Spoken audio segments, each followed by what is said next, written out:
Maaf mengganggu ya Pak waktunya Pak. Di sini Pak saya ada tugas guru penggerak Pak berkaitan tentang praktek pengambilan keputusan Pak. Sebelumnya selama Pak Renon menjadi kepala sekolah SMA Mundial, apakah ada permasalahan Pak yang berkaitan tentang dilema etika Pak? Kira-kira Pak? Ya, pastinya akan selalu kita menghadapi kasus-kasus dilematika baik dari peserta didik dan bahkan juga mungkin dari pendidik itu sendiri. Dan itu kita rasakan di setiap tahun ajaran. Kira-kira kasusnya yang seperti apa?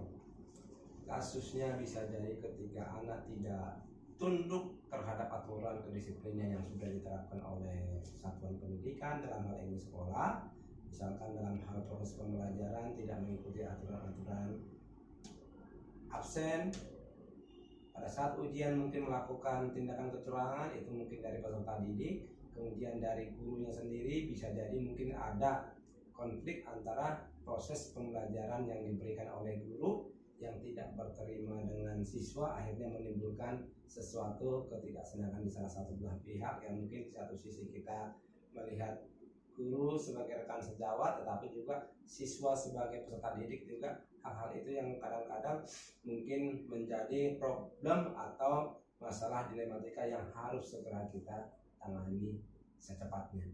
Oke Pak. Kira-kira Pak di sini Pak langkah-langkah atau prosedur seperti apa yang bisa dilakukan Pak selama ini dalam pengambilan keputusan Pak? Mungkin bisa Pak berikan satu kasus contoh. Oke, baik. Mungkin contoh yang paling nyata dan mungkin bisa kita temukan secara intens, misalkan pada saat ketika kita melaksanakan ujian, baik ujian pada saat yang dilaksanakan oleh guru bidang studi ataupun ujian yang major yang sifatnya mungkin ujian semester, ada anak yang melakukan kecurangan, misalkan dia memberikan jawaban kepada temannya atau mungkin tidak memberikan jawaban tapi melakukan kesalahan dengan mencontek dia untuk dirinya sendiri dengan tujuan gimana supaya mendapatkan nilai yang dia harapkan tinggi, tetapi dengan cara-cara yang tidak tepat. Itu hal-hal yang sering kita jumpai dan hal ini harus segera kita tangani karena memang kita di sekolah kan harus menanamkan bagaimana peserta didik itu mendapatkan apa yang diinginkan tapi dengan cara baik. Artinya karakter itu yang harus kita tonjolkan dan itu harus segera ditangani.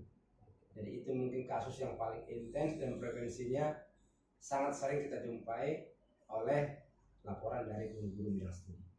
Oke. Kalau kira-kira Pak, tadi siswa ketika memberikan jawaban atau menyontek, dilematikanya seperti apa? Apakah langsung diberikan nilai 0 atau gimana Pak? Oke, baik. Pada kasus-kasus seperti itu sebenarnya di satu sisi kita pengen aturan yang kita buat itu pengen ditegakkan, ya, supaya anak juga memiliki efek jerah. Tapi di sisi lain juga mungkin kita kalau secara tegas kita mau menerapkan aturan, oke, kamu sudah melakukan kecurangan, jadi kamu harus fail atau kamu harus batas maksimum nilai yang akan kamu dapatkan hanya seperti ini. Mungkin itu yang kita inginkan supaya anak-anak itu langsung ada efek jerahnya. Tapi di satu sisi kita juga mungkin mempertimbangkan setelah tamat dari SMA mungkin dia ada masa pendidikan selanjutnya yang akan dia ambil, mana tahu akan berhubungan dengan nilai yang akan dia bawa ke perguruan tinggi. Jadi hal-hal seperti ini kan merupakan dilematika bagi sekolah maupun guru bidang studi. Jadi untuk kasus seperti ini kita biasanya berdiskusi dengan kurikulum, berdiskusi dengan guru bidang studi bagaimana penanganan yang paling tepat. Jadi mungkin saat ini yang kita lakukan, kita tetap melakukan punishment terhadap siswa tersebut, misalkan dengan supaya fair, supaya dia juga tidak merasa terlalu jatuh nilainya. Jadi kita berikan hukuman misalkan ujian susulan. Jadi dengan ujian susulan itu harusnya dia akan mengulang kembali proses ujian dan akan mendapatkan nilai sesuai dengan apa yang dia kerjakan.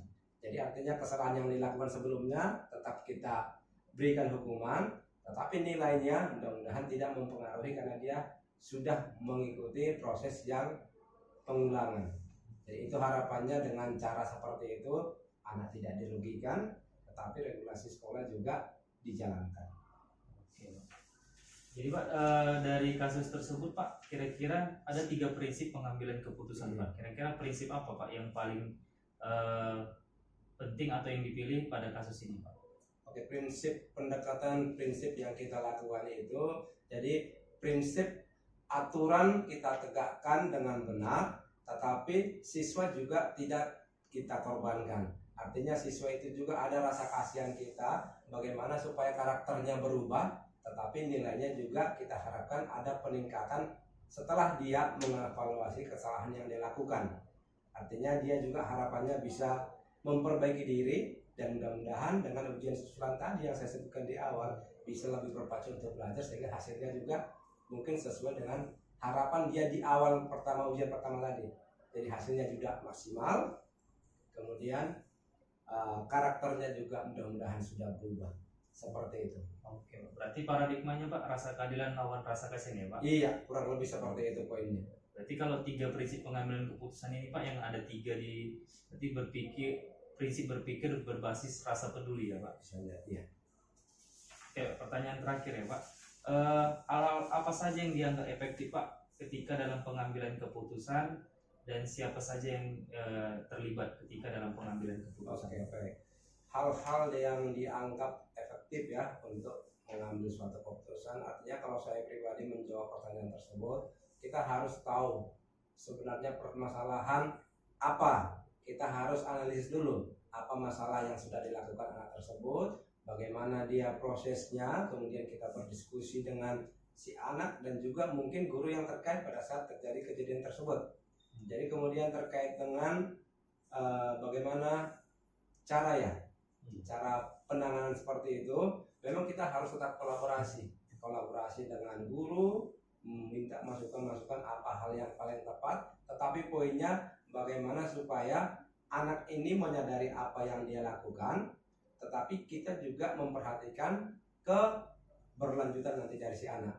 Artinya kita memberikan suatu teguran atau mungkin suatu penanganan, tetapi tetap dengan mengedepankan bagaimana si anak tersebut tidak sampai jatuh terlalu dalam, tapi mengevaluasi dirinya, dan hasilnya juga kita harapkan bisa maksimal. Jadi dengan kolaborasi dengan guru, dengan kepala sekolah, dengan melihat faktor-faktor yang secara umum seperti itu. Oke, terima kasih Pak untuk diskusi hari ini tentang praktek pengambilan keputusan ya Pak. Semoga nanti ke depannya SMA Mondial ini bisa mengambil keputusan yang terbaik dan selalu berpihak pada murid ya Pak. Harapannya seperti itu. Terima kasih juga. Terima kasih Pak. Ya.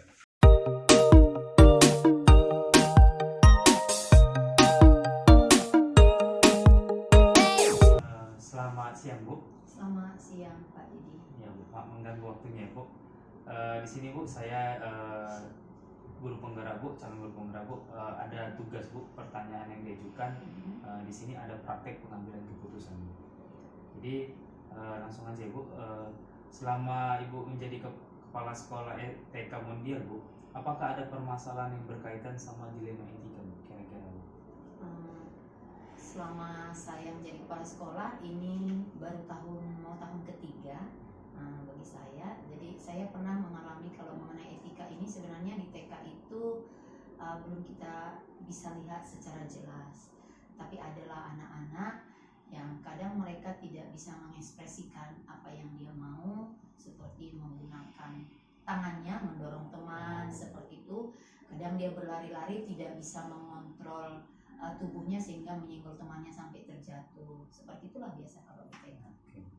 Kira-kira Bu, dari kasus yang ditemukan ini Bu, apakah langkah-langkah atau prosedur seperti apa yang bisa dilakukan selama ini dalam mengambil keputusan Bu? Oke, biasanya kalau ada kejadian seperti ini, yang pertama itu gurunya menginformasikan ke saya. Ada informasi seperti ini, kemudian ada orang tua juga yang mungkin merasa kurang puas karena anaknya tersenggol atau didorong, kemudian mereka mendatangi kita. Nah, biasanya kita bicarakan dulu, kita tanya anaknya dulu. Ya, biasanya seperti itu, tanya anaknya dulu. Kalau dia dorong temannya, kenapa tadi mendorong temannya? Jadi kita cari tahu dulu kenapa dia melakukan itu. Oke.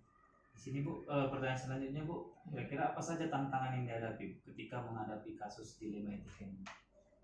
Tantangan yang biasanya kita hadapin itu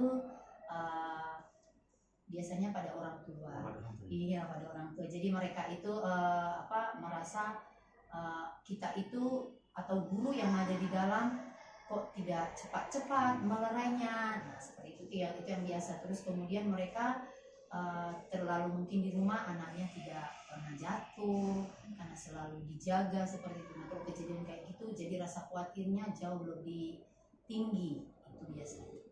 Oke. Di sini Bu, pada kasus ini Bu, siapa saja yang terlibat dalam pengambilan keputusan? Apakah ada melibatkan rekan guru Bu? Biasanya kita libatkan siapa yang ada di dalam kelas itu. Jadi kayak kami di TK kan gurunya tidak hanya satu, jadi ada guru pendamping juga. Jadi kita panggil mereka, kemudian ada anak itu, ada beberapa anak. Nah, nanti kita tanya juga seperti apa. Biasanya kalau anak-anak kecil itu lebih jujur ya. Iya. Mereka pasti kasih tahu kejadiannya tadi seperti ini. Baru orang tua juga. Oke.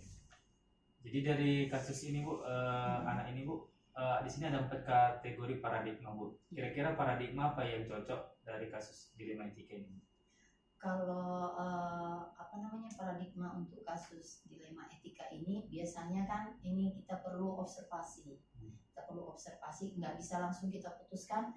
Oh, hari ini dia melakukan ini, berarti dia diberikan dalam tanda kutip hukuman seperti itu. Apalagi kan untuk anak TK dikasih hukuman mereka tidak paham. Ya. Nah, jadi kita observasi dulu, dalam seminggu dulu kita lihat apakah dia masih melakukan hal yang sama.